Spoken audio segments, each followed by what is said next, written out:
Welcome to Meaningful Mornings. When I say that, do you actually feel it? Or has this become mechanical? Like, how are you? Good, how are you? I was listening to a podcast about how NASA is experimenting with how isolated people can be. So they had a group of 4 who lived in Houston in a scenario that looked like Mars for a year and a quarter. When they were describing this, I wish I had a master's degree in math or science so I could apply for that. And they tried to create this scenario to be like it would be on Mars. So if this group of 4 wanted to communicate with their family or friends, each message would take at least 22 minutes between sending and receiving. So if I texted Sheila, she would receive it at least 22 minutes later. Imagine our communication was like that. How social media would change dramatically. I like this idea of communication taking such a long time because it encourages one to slow down. And when we slow down, we can be more intentional as we think about time. Earlier this week, I had shared how Pujaswami Tejomayananda had shared if we give Bhagwan 3 minutes, he will take the rest of our time. In other words, he will take away all that is undivine about us. In Meaningful Mornings, we are giving 18 minutes. Every day, every week, every month, every year. Really feel how intentional you have become. In our Narada Bhakti Sutra course, it is on Tuesday nights. It focuses on developing devotion. We have a dynamics in each class. Our dynamics is flowing through the 9 disciplines of devotion. The final 3 are Dasya, Sakhya, Nivedana. One has to be intentionally a servant of their divine. One has to intentionally be a lover of their divine. Then one will naturally surrender the undivine, meaning the ego, to the divine. Everyone caught those change in words? Intention, natural. So now, connecting this to chapter 18, the focus of chapter 18 is to be intentionally renouncing, which will lead to naturally surrendering. And when all of this reaches the end, there is moksha, or being. Frameworks to help us to be intentional with our renouncing, for us to renounce dana. Here, what I mean is renounce by practicing dana. In English, supporting. For us to be intentional in practicing tapa. For us, serving. By following this, we will let go of deservership.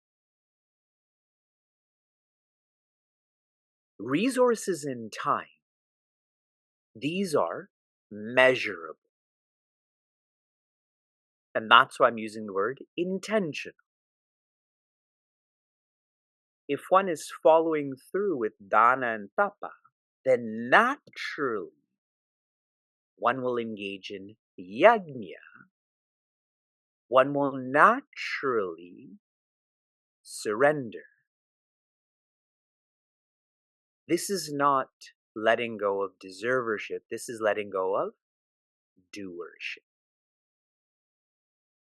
That is immeasurable.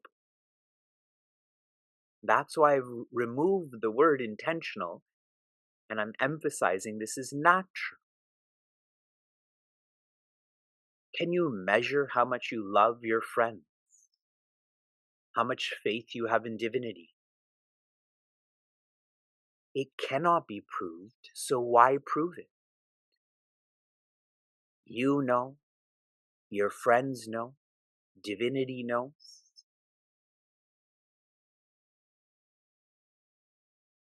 Sharing the structure of this chapter, at least the beginning of this chapter, in one more way.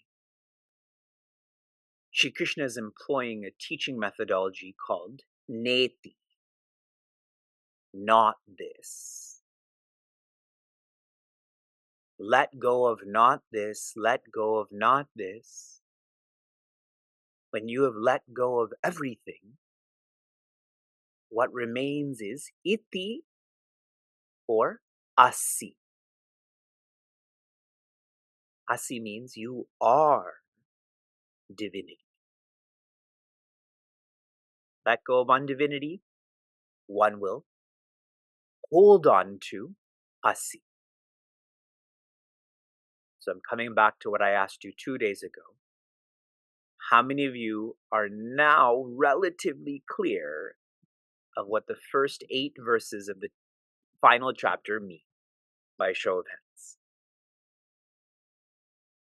Okay. I see more hands, not all hands. No worries, we have 70 verses to go. Still 10 more weeks of meaningful mornings. If it doesn't work by then, you give up meaningful mornings.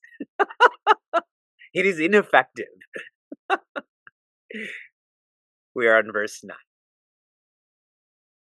Karyam ityeva yat karma niyatam kriyate arjuna sangam tyaktva phalam chaiva satyaga satviko mataha. Joy. We're flowing through the quarters, but we have to come back to Shri Krishna is sharing a framework on how to feel with tyaga or renouncing. Those who are filled with darkness, they renounce their responsibilities out of freeze. Those who are filled with aggressiveness, they renounce their responsibilities out of flight. Now, the third part of this framework is those who don't renounce their responsibilities. Their responsibilities lead them to fulfillment, then they continue with their responsibilities out of fulfillment. There is no renouncing of responsibilities. They're engaged in fight. This context is of a warrior, of a war. I recently heard, Pujaswami Tejomayananda shared, we are not great warriors, we are great worriers. We are great, Not in being a warrior, but being a worrier. First quarter. Karyam, your responsibilities. Iti eva yat karma. Your responsibilities are your responsibilities. This whole first line is describing that. So where is the sentiment that this should be renounced? How can Tyaga apply to this? Offering a reflection. If you are happy for a reason, what's going to happen to that happiness? That reason has come into your life, and that reason is going to leave your life. So will your happiness. Our responsibilities, we are to be responsible for them for no reason. No reason means I'm doing this because this is right. This is fundamental. When you start to feel this, you will never apply Tyaga and Dharma in the same sentence. Second quarter. Niyatam kriyate Arjuna. Prince Arjuna, kriyate. Do this. Do what? Niyatam. Niyatam is made up of two parts. In chapter 3, I stated it is your regular responsibilities and your special responsibilities. In this chapter, because this is the valedictory address, Sri Krishna is being more specific, being more intense. Your regular responsibilities are tapa, yajna, dana. These are not your special responsibilities. In chapter 3 they may have been, but not in chapter 18. These are your regular responsibilities. I told you, put this in your planner. You have a gauge of how much oil you have, the temperature of your car. Are you gauging your tapa, renunciation, yajna, dedication, dana, contribution? Pujaswami Tejamayananda had shared, just keep doing and you will keep being purified. Don't intellectualize this. Don't try to jump to the ends.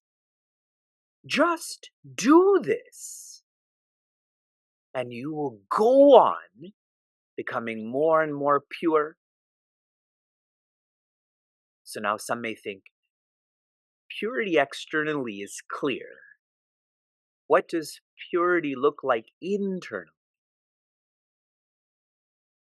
You will know you're becoming more pure, which means you're doing tapa yajna dana when you complain less, blame less, and annotate less. Not complaining, not blaming, and not annotating. This is development in independence. Independent people don't do this. Dependent people do this. Dependent people are not engaged in Tyaga. Those who are engaged in Tyaga, they're becoming more independent. This is shared more clearly in the third quarter. Sangam tyaktva phalam chaiva. Indeed, alone, phalam, the results. Tyaktva are to be renounced.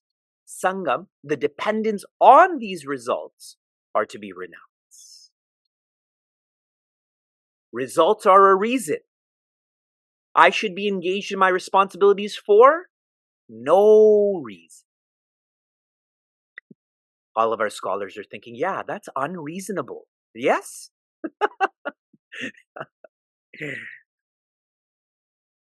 Restating what I shared this week. When one acts for that which is gross, that would be like acting for recognition. When one acts for that which is subtle, that's like acting for ovation. And when one acts for inclusion, that's like acting for that which is causal. All of these are to be renounced. We are not to depend on these. This becomes the training to act out of fulfillment. A lot of people engage in strength training. They go to a park, they go to Orange Theory. This is real strength training, where you're becoming independent of all you're holding on to. How many of you can do a chin-up? By a show of hands, a chin-up? How many of you know what a chin-up is? How about I start with that? How many of you can spell chin-up? So, awesome people can do a chin-up with one arm. Really awesome people can then remove fingers and do chin-ups. Like, I'm sure Sri Krishna can do it with his left hand, pinky nail. And you see how that person's so independent in that chin-up. Whereas a person like me, I have to put my chest on the bar to be able to lift up my head. I'm so dependent. So this is real strength training.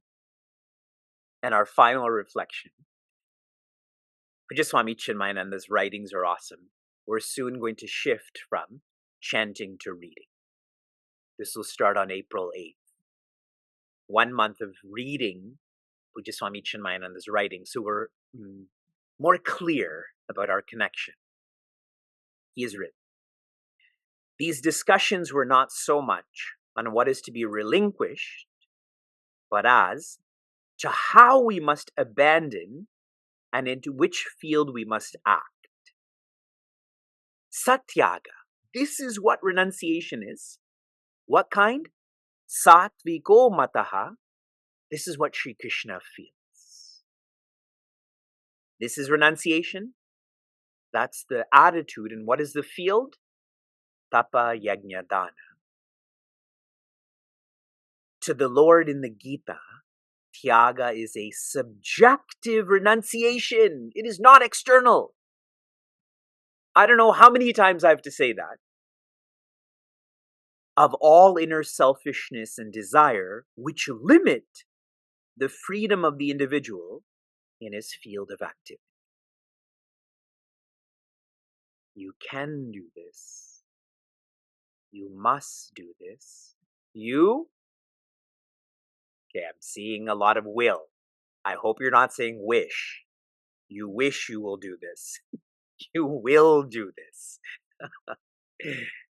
From inspiration to application. Your application yesterday was to schedule Wednesday, May 8th at 7 a.m. for our celebration of our connection to contentment. When I think of Pujaswami Chinmayananda, he lived in the mountains and came to the plains. But more specifically, he brought Sanatana Dharma, self-development, study and discipline from the ashram to the cities. He traveled and traveled and traveled. When I try to come up with a vision for our community, for our courses, spaces, teams, it is to bring Sanatana Dharma, self-development, study and discipline from the cities to homes. Look at all of the homes that we reach now. No travel, no environmental impact. So let us celebrate.